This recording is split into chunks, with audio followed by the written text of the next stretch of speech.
Okay, today we are back with lovely. This is a nice little video. Um, it is Lord Farquaad was right, and I'm tired of pretending he's not. Let's see, and it's by hold up. Okay, it's by type by Type Two Productions. I've never seen this, so this is gonna be something new. Out there. Kodo and I grew up on Shrek. It's one of our favorite childhood movies. Oh, good And old even to Shrek. this day, we both still love the movie. But man, going back and watching it again through the eyes of an adult was a really sobering experience for both of us. Oh, Yes, very much so. And we certainly still find the just to movie get what? entertaining, Oh, but it is very clear that Shrek is inarguably subversive in ways that we just didn't realize when we were young. And after watching Shrek again, I came to the realization that Farquaad was like totally right and totally justified in just about everything that he did. And I think a big part of it is, regardless of the actual actions he made, the film paints him as bad. As a kid or a less discerning adult, you're not even paying attention to what he actually did or the motivation behind it. It's just, oh, the music came on to tell you he's bad. Oh, we know yeah, he's the he's a villain. bad guy. Right. The framing is the issue here. And so, to that end, the main point that I want to make to you is that in this movie, Farquaad is painted as the villain, but he is absolutely right. Farquaad is the only character with any selfless motivation. I mean, okay. All you have to do really, from Farquaad's point of view, is okay. You look, he's got a nice. I mean, look, he's got a nice freaking place. I mean, he's got roads. He's got the houses. I mean, sure they look all the same, but he's perfectly ever after. But the thing that really that for me anyway is okay after Farquaad bites the dust. If you haven't known, if you don't know already, I'm sorry I'm spoiling it. If you don't know, if you haven't seen the movie, but you know I'm sure I've spoiled it already. But um well, I haven't spoiled anything, but um I'm gonna say just go watch the movie now if you haven't already. Go watch the movie. You'll know why. But anywho, um the fact that he bites the dust. But what happens afterwards? What happens after he's gone? You know, you see complete how everything just was ruined. Just everything how bad it got. You know. But anyway, In the entire movie. Because one of the things you see about Farquaad very quickly on is that his entire motivation is based around making Duloc his own personal kingdom as perfect as it can possibly be. yep. Yet the show is constantly making fun of him or throwing ad hominems at him or attacking him when he's right. I mean, consider this. List out all of the other motivations of the characters in the movie. What does Shrek want? Shrek wants to get rid of the fairy tale creatures that have invaded his home and return to his former lifestyle. That's what he My wants. swamp. Donkey wants protection from Farquaad's men and to make friends and have companionship. And Fiona wants to break her curse and marry her true love. Now, none of those motivations are bad or evil at all, but all of them are fundamentally self interested except for Farquaad. Because again, what Farquaad wants is order and perfection for his kingdom, and he's ultimately martyred for pursuing that noble goal. We're going to get into it, but the movie paints Farquaad as super selfish for wanting a princess, but we get a clear indication he is doing it to legitimize his title as king for the betterment of Duloc. Right. And also, I don't know, in order to keep a kingdom going, you kind of need an heir, huh? Yeah, that's a bit important. Very sensible sequence of events and things that Farquaad does. All of it makes sense. But oh man, the writers desperately want you to hate Farquaad. And you see this They do a almost good job instantly of it. because they introduce him to you in a scene where he's torturing the gingerbread man. Yeah. Now, if you ignore a lot of the context surrounding this, you could believe that he's a bad guy. He tells you what he's doing and why he's doing it. The only reason he is torturing the gingerbread man is to find out where the rest of the fairy tale creatures are. Now tell me, where are the others? And the reason why he wants them gone is because they are ruining his perfect society and, to quote him, poisoning his perfect world. Now, that sounds harsh, but when you look at the things they're doing and how much of a nuisance they make themselves, all this makes perfect sense, even if his methods aren't ideal. but also consider what he could have done. Farquaad could He could have have killed resorted him. to more extreme methods like enslavement or even exterminatus, but instead, this dude opts peacefully to relocate these guys. Hold up. Okay. Exterminatus. Okay, exterminatus. So many some may question your right to destroy 10 billion people. Those who understand know that you have no right to let them live. Oh gosh. Oh, I, I, wow. Oh, well. Um, and this is Warhammer. Oh God. I want to now. I want to know more about Warhammer now. Oh, okay. I know a little bit, but I didn't know it was like this this this heavy. Great detriment to himself. Think of the cost to relocate them rather than just send them on their way or exterminate them. Right. That clearly took resources and effort. Now, the only exception that you could point to and say, okay, Farquaad's out of line for doing this, this is wrong. The only exception is he kills the mama bear, which he uses to make a rug. And yeah, that definitely feels forced and out of character for Farquaad, but even so, Breakfast is on, Peter. Hurry. What the hell? I guess it has to be the old anime series or something. deserved to spoil himself for a job well done. Look at how clean Duloc is. Did he not Yeah. deserve this? Yeah, if the look, cost is that he killed a bear, what are we talking about? look But at on top of that, yeah, if it's you're going to perfect. use that as evidence that he's Clean evil streets. for making a rug out of the Yo, clean streets, clean housing, like everything, like everything's damn near spotless. I I would say a little bit, almost like Japan, spotless, mostly spotless. Yo, um, have orderly and shit like that. No throwing, food, or no littering and shit like that. No. You do that, your ass going to jail. Mm. bear, which ostensibly would be a threat to him because he kicked them out and exiled them. But how much more evil then are Shrek and Fiona for turning a random frog and snake who are of no threat to them Oh, into balloon animals and sending them into outer space? That genuinely happens. They blow them up like balloon Yeah. animals and send them into outer space. And Yeah, tie him into a knot. Fiona ties the snake into a balloon animal. they're just minding their own business.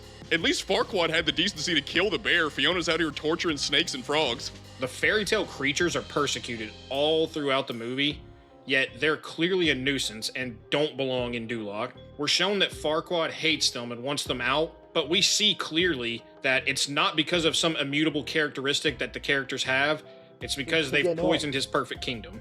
They're And again, annoying. that phrasing is used to paint him as a bad guy. When we look at it, it is completely logical for him to want this. Well, yeah, and Farquaad doesn't state how they've poisoned the world, so it leads you to wonder. But then you look at what these fairy tale creatures Yeah, do, and it's like, do oh, I it. see how he came to that conclusion. Because whenever these fairy tale creatures arrive at Shrek's house, you want to know the first thing they do? They Fuck it up. invade his home, they vandalize it, they lock him out of his own house. These people are a nuisance. Like, I can see why he'd want them gone. Now, And the sad thing, and the sad thing is, how Shrek say, "Oh, it's my swamp," like, okay, it's okay. It may be Shrek's swamp, his swamp, but I mean, like, okay. If you watch the movie, like this guy say, like they're saying, they are a nuisance, and I think I think in the rest in like, excuse me. I think in the movies after three, four, or whatever, like up until I think like the new movie, looks freaking disastrous. Looks freaking, oh God, the new movie, I think it is not even recognizable from the old goodness that we have here. Um, but I think they're still they're still annoying, like annoying shits. I haven't seen the movies, but I mean, if you've seen the movies, by all means, please tell me, please tell me. And quite frankly, I am tempted to go watch to go see the movies and shit just to see how worse it is. I mean, it You can can't call get me any worse, schizo, right? and to be fair, this is Shrek Schizo Hour, but the more I go back and watch these kids' movies, the more I see the subtle messaging to normalize things like accepting outsiders, even to the detriment of your own people, like we see in this movie. Well, you can definitely see in this movie, they want you to be afraid of authoritarians, even authoritarians that are benevolent, that are doing you good, that are fixing your society, even to the point of making them perfect. Shouldn't we want capable, able, courageous, strong leaders to actually fix the problems? You can feel the Yeah, postmodern undertones of this film where individualism is so important to them that even if the society is literally perfect, it's still not enough because one guy has too much control. Mm-hmm. Because we see that after Shrek completes Farquaad's quest and delivers Fiona back to him, Farquaad honors his deal with Shrek it gives despite it. having no reason to hold Yeah, up his end of the bargain. Because he we've seen he listen. doesn't like fairy tale creatures, yet he is still honorable enough to To give relocate them yeah, again at the cost of his own money. manpower and resources to do so. And on top of that, we're going to see later, it is totally logical for him to take out this ogre, but yet he still shows honor in not only letting him live, but keeping his end of the bargain. Now, what's even better about this is it appears as though Farquaad has been successful and has made Duloc a truly perfect place. And that's evidenced by the fact that the city is pristine. Yeah, It's see, clean, it's yeah, orderly, yeah, it's safe, it's prosperous. You don't yeah, have that's what I'm fence saying. zombies running around everywhere. And even Shrek himself acknowledges this near the end of the movie. I love Duloc, first of all, very clean. And what's funny is the mirror that Farquaad brings in, whenever Farquaad says, "Mirror, mirror on the wall, is this not the most perfect kingdom of them all?" The mirror doesn't say, "You know what, this kingdom actually sucks." The mirror says, "Well, yeah, it's fine, you're just not a king." He doesn't reject the claim that Duloc is perfect. He doesn't. He only rejects the claim that Farquaad's a king. So naturally, Farquaad, to right this, sets off to seek a queen. To, again, as we talked about before, cement his legitimacy as king and presumably produce. But quite frank, okay, so quite frank. Excuse okay. Quite frank, okay. Farquaad though, could have literally, really, mostly chose anyone though. Like, I mean, really though, he could have mostly chosen anyone. But Farquaad wanted to be have the special queen, the special queen, Oh, she's so great, Though I An mean, heir to she's a keep it going. redhead, but still, But add on top feisty, of Farquaad's brown. virtues, the fact that he is very clearly a clever dude. At the beginning of the movie, whenever the tournament scene is happening and Shrek barges in, Farquaad then says, "Whoever kills the ogre will have the honor of going on the quest for me." But as Shrek destroys all of his men, Farquaad then says, "You know what I'm gonna do? I'm gonna send Shrek out on this quest to rescue Fiona instead of sending one of his own men." And honestly, the very fact that they're having a tournament to determine this kind of tells you they live in complete peace and have security. Because typically, in times of peace, they have these tournaments to keep the soldiers sharp because they're not out fighting. Also, keep in mind that the villagers were insanely entertained by this. Like, not only is he providing safety and security, but Yeah, he also did entertainment. Come entertainment. on now. Farquaad's problem is that he had no way of knowing that his bride to be would also end up being a Yeah, slam pig for Green Kings. Truly, his only crime is being born 5'11". Even the writers of this know a woman would rather choose an ogre than a short guy. People may counter what we're saying by saying, "Oh, well, Farquaad's an egomaniac," but I would say, given the Who circumstances, is is it?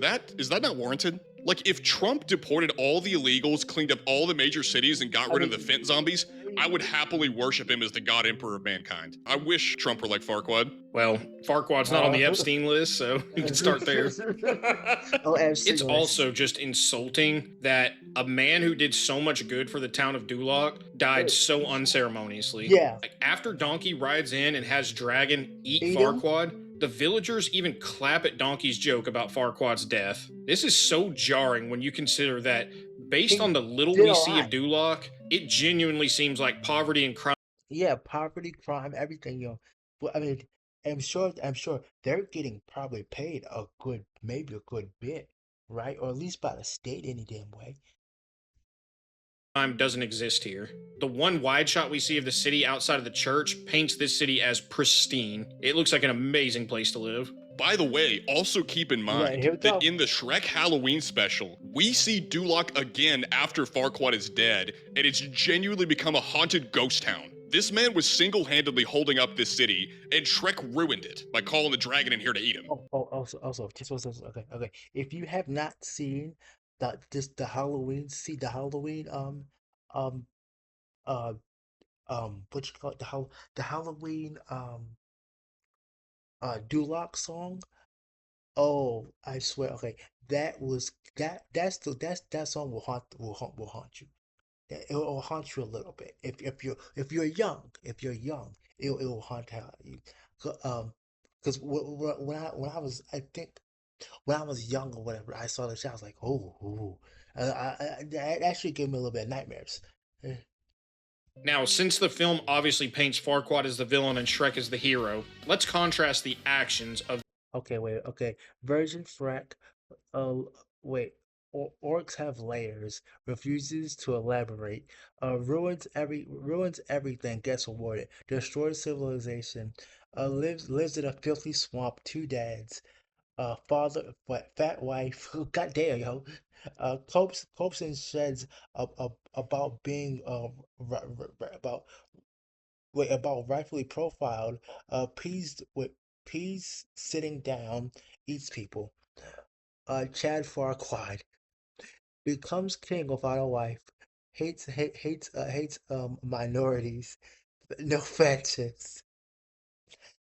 Builds civilization. A benevolent dictator. A apparent number of dads. Jawline. Isn't gay. Deports illegals.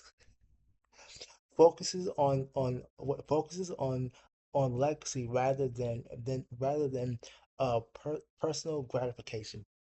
Wow. these two, and it'll become abundantly clear who the real hero is. Shrek throughout this film is almost exclusively self-interested. His primary motivation is reclaiming his home for himself, and as we said before, there's nothing wrong with wanting to preserve your own home, unless you're ethnically European, of course. Farquaad is portrayed as being evil for exiling the fairy tale creatures, but Shrek literally says once he delivers Fiona back to Farquaad, he's going to build a wall around his swamp. It's funny that people get mad when Farquaad's going to do it, but no one cares when Shrek does it. What's kind of funny is neither the hero nor the villain in this film wants the illegal immigrants. It's almost like all of us can agree they need to go. But ultimately, the main issue spawns My bad. Okay, It's deport the fairy tale creatures. from the fact that Shrek is a morally bankrupt ogre. T-Mobile 5G home internet. Fast internet. I swear, stupid ads. Hero of the movie, and the whole message of the movie is don't judge a book by its cover, which is incredibly stupid, because the whole purpose of a cover is to inform you of what the contents of the book are. Somehow Shrek has the audacity to point the finger at others for noticing his terrible behavior and judging him for it while pretending like he isn't responsible for his horrible reputation. I mean, consider this. He takes tremendous joy in absolutely terrorizing the villagers. I mean, there's an entire music video that plays at the beginning of the movie to demonstrate just how much Shrek loves scaring people. And Yeah. Okay, while it's eating lunch, dinner, or whatever, they sneak into a swamp. I think to kill him, if I remember right, and excuse me, but to kill him, and was yeah, they sneak in to kill him, and he scares the shit out of them. And he yells. I think it's he yells his fucking lungs out, and like they have like a hell of a spit and like slobber and all that stuff flying from his mouth. Like nobody wants to fucking have your fucking stinky ass freaking saliva on them. not only is Shrek scaring Farquaad's subjects, he kills them and eats them. I mean, he has a jar of eyeballs on his kitchen table and says that the jelly from human eyeballs is actually quite good on toast. Keep in mind, we see him eating from this jar of eyeballs before the villagers show up, so you can't say that this was a reaction to them invading his swamp. He's just playing with his food. It's rich that Shrek laments the fact that people judge him without getting to know him, yet he doesn't pay that same courtesy to other people. I mean, he repeatedly judges Farquaad for being short, smart, and he also judges Fiona because she didn't act the way he thinks a princess should act. Shrek is a massive hypocrite throughout this whole movie. On top of that, Shrek destroys an entire kingdom just to get a crumb of mediocre nookie pop. The moment he marries Fiona, she gets fat. That's actually incredible. What did the movie mean by this? Well, in addition to all those bad things, Shrek is immensely selfish and has no regard for other people. Shrek gives Donkey a YouTube apology video only to get information. Yeah, but yeah. Okay. Okay. Okay. Okay. I'd say okay. Besides Farquaad in the first, and I think it was like the first movie, first and second movie, whatever. Donkey's really like the MVP, I'd say, of besides Lord Farquaad. Um, Donkey's like really like the MVP of the freak of it of the movies. Out of Donkey. He I'm doesn't sure mean he's that at scared. all. Well, he completely emotionally manipulates him because he is shutting Donkey down on every front in terms of continuing his friendship with him until he lets that slip, at which point he pretends to care only to extort that information out of him. Right. You also gotta love the typical, well, guys, I messed up. Just typical YouTube apology video. On top of that, Shrek doesn't even apologize to Fiona for eavesdropping in on her conversation with Donkey, on top of misunderstanding it because he didn't have the context of who she was speaking about. But instead of asking, he just soys out and leaves, goes and gets Farquaad to fast track the marriage. And in Okay. I want to say okay. Donkey. I'd say is that one best friend that's that do or die kind of friend. Quite frank. You'll talk shit about him or say something completely fucking rude, right? And be like, oh fuck you too then. But you know, what? You'll come back and apologize. Be on Doc, but oh, that's fine, whatever. You're an asshole, but sure, we're still friends. the marriage scene where Shrek busts through the doors to break up the marriage, he whistles to the dragon to come eat Farquaad. And man, he is entirely in the wrong for even interrupting this marriage to begin with, just because he changed his mind last second. Right. And to be fair, like Shrek is doing it in self-defense, but it's like if you invade someone else's home and then you proceed to engage in self-defense. You're wrong because you were in their house. You are in a place you do not belong. So the self-defense charge doesn't really work here. I don't know, man. In some states, you have to ask them to leave before you can defend yourself. You need to leave! And I'm sure everyone watching this is familiar with the extremely famous line that Shrek has in this film, where he makes his little speech about how ogres are like onions because they have layers. But watching this as an adult, it rang so hollow because he simply just proclaims it and doesn't elaborate, but we're shown evidence to the contrary throughout this film. Throughout this entire movie, Shrek is bitter, he's selfish, he's mean to everyone, including Donkey, and the only person he treats well is the one girl that he just happened to catch feelings for. So, while the movie tells us ogres have layers, what we actually see is that they are exactly what humans see them as on a surface level. This movie is essentially just telling us to ignore our lying eyes. And the one selfless act that we do have to give Shrek some credit for is he does save Donkey from becoming Dragon's sex slave when they're rescuing Fiona, but this does not make up for how he treats.